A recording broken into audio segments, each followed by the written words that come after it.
Halo semuanya, perkenalkan nama saya Jenita Sinaga dengan NIM C1C020072.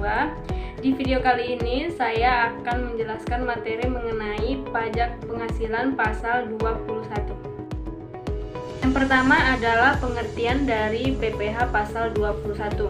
Menurut Peraturan Direktur Jenderal, PPh 21 adalah pajak atas penghasilan yang dikenakan atas penghasilan berupa gaji, upah, honorarium, tunjangan, dan pembayaran lain dengan nama dan bentuk apapun yang diterima oleh wajib pajak orang pribadi dalam negeri sehubungan dengan pekerjaan atau jabatan, jasa, dan kegiatan. Adapun unsur-unsur dari PPh pasal 21 yaitu yang pertama ada wajib pajak, pemotong pajak, objek pajak, dan tarif pajak. Selanjutnya adalah subjek pajak penghasilan pasal 21. Pembayar PPh atau subjek pajak disebut juga sebagai wajib pajak. Subjek pajak penghasilan pasal 21 antara lain yang pertama ada pegawai, yang kedua ada penerima uang pesangon, pensiun atau uang manfaat pensiun, tunjangan hari tua atau jaminan hari tua, termasuk ahli warisnya. Yang ketiga ada bukan pegawai yang menerima atau memperoleh penghasilan sehubungan dengan pekerjaan, jasa atau kegiatan, dan yang terakhir ada peserta kegiatan yang menerima atau memperoleh penghasilan sehubungan dengan keikutsertaannya dalam suatu kegiatan. Selanjutnya adalah yang bukan menjadi subjek pajak PPh pasal 21. Yang pertama ada pejabat perwakilan diplomatik dan konsulat atau pejabat lain dari negara asing. Yang kedua ada pejabat perwakilan organisasi internasional sebagaimana dimaksud dalam keputusan Menteri Keuangan nomor 611/KMK 04/1994 sepanjang bukan warga negara Indonesia dan tidak menjalankan usaha atau pekerjaan lain. Selanjutnya adalah yang menjadi pemotong pajak PPh pasal 21. Yang pertama ada pemberi kerja baik orang pribadi, badan, BUT, baik induk maupun cabang.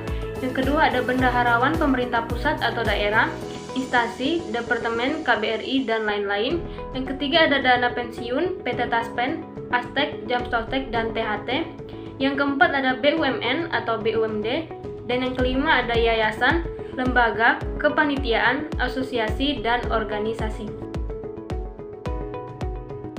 Yang selanjutnya adalah yang menjadi bukan pemotong pajak PPh pasal 21.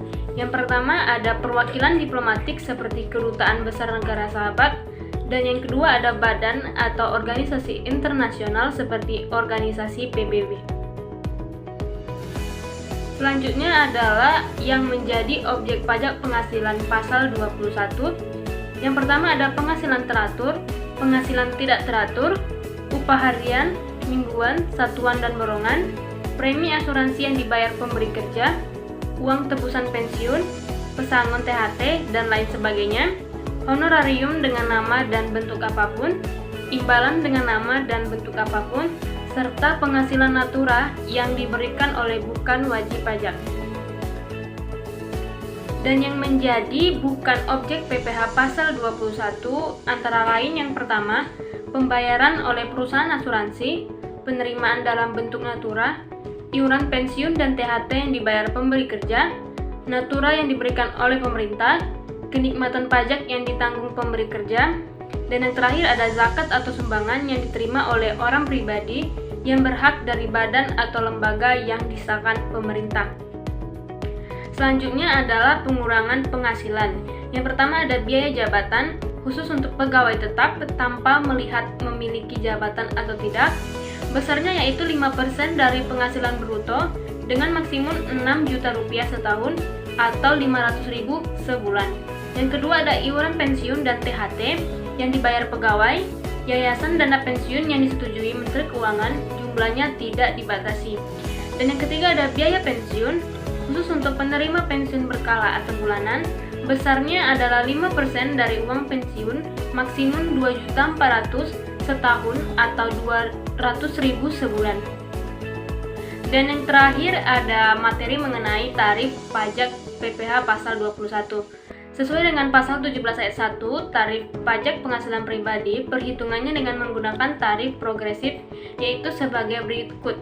Yang pertama ada wajib pajak dengan penghasilan tahunan sampai dengan 50 juta rupiah adalah 5%. Wajib pajak dengan penghasilan tahunan di atas 50 juta sampai dengan 250 juta adalah 15%. Wajib pajak dengan penghasilan tahunan di atas 250 juta sampai dengan 500 juta adalah 25%. Dan wajib pajak dengan penghasilan tahunan di atas 500 juta adalah 30%.